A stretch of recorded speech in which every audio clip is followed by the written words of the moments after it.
Hello and welcome to Transfermarkt. My name is Matt and I'm joined by Stefan and Ben to discuss the future of Anthony Gordon. The youngster joined Newcastle 18 months ago but has been linked with a move away this summer, with Liverpool heavily interested in the player. There was concerns initially that Newcastle may be forced to sell with some financial fair play concerns, but those seem to have dissipated, but yet the story still isn't going away.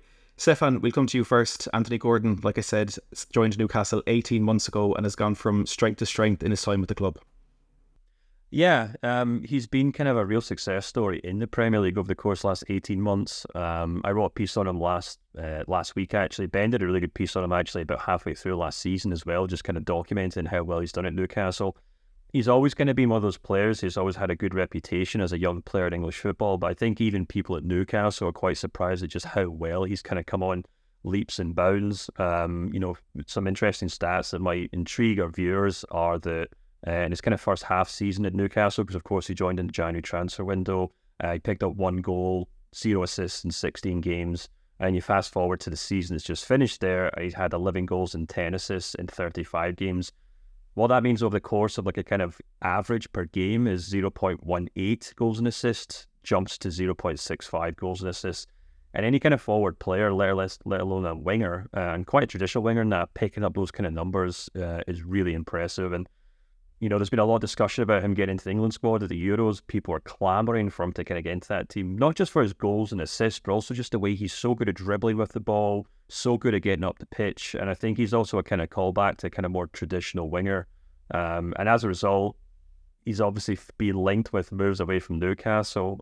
We've seen Alexander Isak be linked with a lot of moves because, in my opinion, just because he's the star there, he's a very sellable asset, if you'll allow such a kind of boring corporate term to be applied to football. But because of Gordon's kind of emergence as one of Newcastle's main players, of course he won the Player of the Year award at Newcastle as well, seems only a matter of time that he would be linked with big moves as well. And quite curiously, he's been linked with Liverpool of all clubs. Ben, how impressed have you been with how Anthony Gordon has managed to make that step up from a team at one end of the table to another that's fighting for Champions League football? Yeah, I'm really, really impressed with his season. And as Stefan touched on, the first 6 months was a bit of a disaster, really, at the club. It started very few games, just the 1 goal. There was a period where he was subbed on and then subbed off again and looked really unhappy towards Eddie Howe and his coaching staff as he left the pitch. But last season, he was a revelation. And I agree, he is a bit of a throwback. We see so many wingers now. It's what in the Pep Guardiola mode, pick up the ball, get you further up the pitch, and then just play it back to the left back or the right back or into centre midfield. It's so direct, Gordon. Almost every time he gets it. We even saw it when he came on for 5 minutes in the England-Slovenia game. He just got the ball and he just goes straight at his fullback every time. And he's added numbers to that as well, with obviously 11 goals and 10 assists last season. I think he was the most consistent player for Newcastle last season. Obviously, all the rumours were that Newcastle were going to have to let go of a star player in terms of pressure to comply with those PSR rules. A lot of the talk sort of around that in the early summer was around Guimaraes or Isak, either one of those stars going, with the likes of Arsenal and Man City being rumoured to be interested in those players. It is starting to lean towards Gordon now. Anthony Gordon was a Liverpool fan growing up, and he sort of hasn't hidden that. So, I mean, Everton fans must absolutely hate him. But so I could see why potentially he would want that move. But for me, I don't really understand how you get Luis Diaz and Anthony Gordon into the same team. I think Luis Diaz probably is someone you want to centre that Liverpool team around, with Mohamed Salah's age and performance is starting to decline, even though he's still getting those numbers.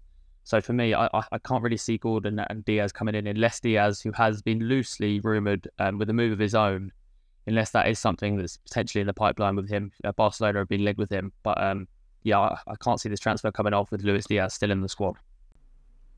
Stefan, let's talk a little bit more about how Gordon might fit into that Liverpool team. As you've both mentioned there, his end product has improved a lot since he made that move to Newcastle. And even though Salah has been for quite a while the chief goal scorer for Liverpool, it's still a system that needs a bit of diversity in players that are getting on the score sheet and being important in the front third for Liverpool. Do you think this is a player that could add to that and could be beneficial to Arne Slot as he brings Liverpool into their new era?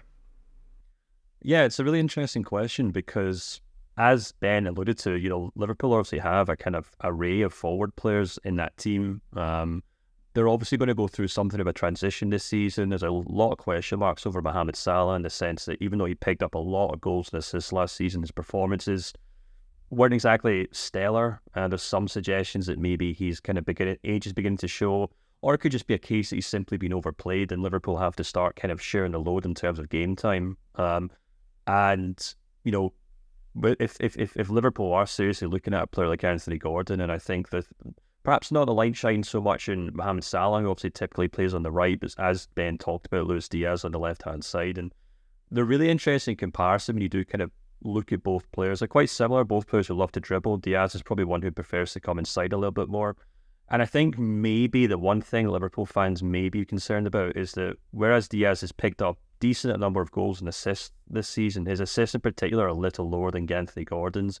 And there's maybe some concerns he's more of an inside forward who likes to get on the ball, get score goals, as opposed to a player who's predominantly there to kind of set up chances. And maybe Arne Slot might be looking at that team and thinking, well, we've got the star striker in Darwin Núñez. He should be scoring goals for fun. But behind him is this kind of array of attacking players who are also trying to score goals. You know, you've got Mohamed Salah on the right-hand side, predominantly a goal scorer. Cody Gakpo playing through the middle, predominantly a goal scorer, I would say, as well. And then, of course, Luis Diaz, who's maybe more of an inside forward too. Maybe if they bring in someone like Anthony Gordon, who's there to basically swing the ball into the box for the big guy in the box, if you allow me to be as simplistic as possible, then that might get more out of Darwin Núñez. And of course, Arne Slot may simply just prefer wide players who are wide players in that sense, traditional wingers who can obviously, you know, get to the byline, swing the ball in, and create chances rather than first and foremost trying to score them themselves. But having said that, it would still be a huge upheaval for Liverpool if they were to kind of bring in Anthony Gordon, because I just don't foresee a situation where Luis Diaz stays at the club and Anthony Gordon gets brought in as that kind of first choice left winger. Because we're also talking about a player who would probably demand a transfer fee of maybe like 18, 90 million euros. You know, it's probably the kind of numbers we're talking. He's an English international, which obviously adds a degree of kind of premium to that asking price and the market value. And so he's not exactly a player who would come in and plays a kind of understudy to Diaz, or a player who'd also be quite content sitting on the bench as well. So it strikes me as quite a far-fetched transfer, to be perfectly honest with you. I can certainly see the logic in, you know, Liverpool maybe trying to play Anthony Gordon over the likes of Luis Diaz, but I think it'd be quite far-fetched and quite ambitious if Arne Slot on his first day was to come in and say, Luis Diaz, thanks for all your help, but you're not wanted anymore. So yeah, I think it's probably a little far-fetched, but yeah, we'll see what happens, I suppose. Ben, do you think there's an element of forward planning here from Liverpool? Because you both alluded there to how Gordon may not fit perfectly into that front three that Liverpool have, but as Stefan mentioned as well, Mohamed Salah is getting older, and I think it's becoming more and more commonplace now that we're seeing links with him to leaving Liverpool. Do you think there could be an element of Liverpool planning a year or two ahead, or is Gordon too good now to be a player that would fall into that category?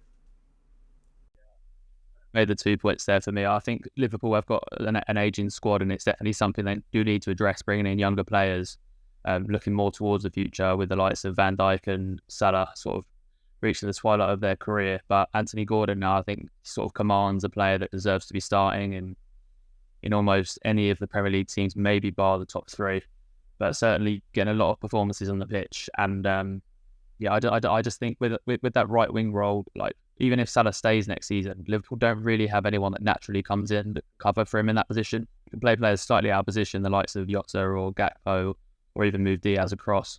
But I think they should be focusing on bringing in a young player who's naturally a right winger, even if that's somebody that's maybe more aimed towards the future that can come in, spend a season, if Salah does stay, sort of watching Salah, learning the ropes of the team, and then is ready to come into that role for the next season. As much as I think Anthony Gordon's a superb player, I think there's a lot of clubs that would be a really good fit for him this summer. I'm just not quite sure with Liverpool's current squad whether it's the right transfer this window. Well, look, it's a long transfer window, and with the majority of big players still at the major international tournaments, there's plenty of time for stuff to change before the window closes. Let us know in the comments if you think Anthony Gordon to Liverpool is a good move for the player, for the club.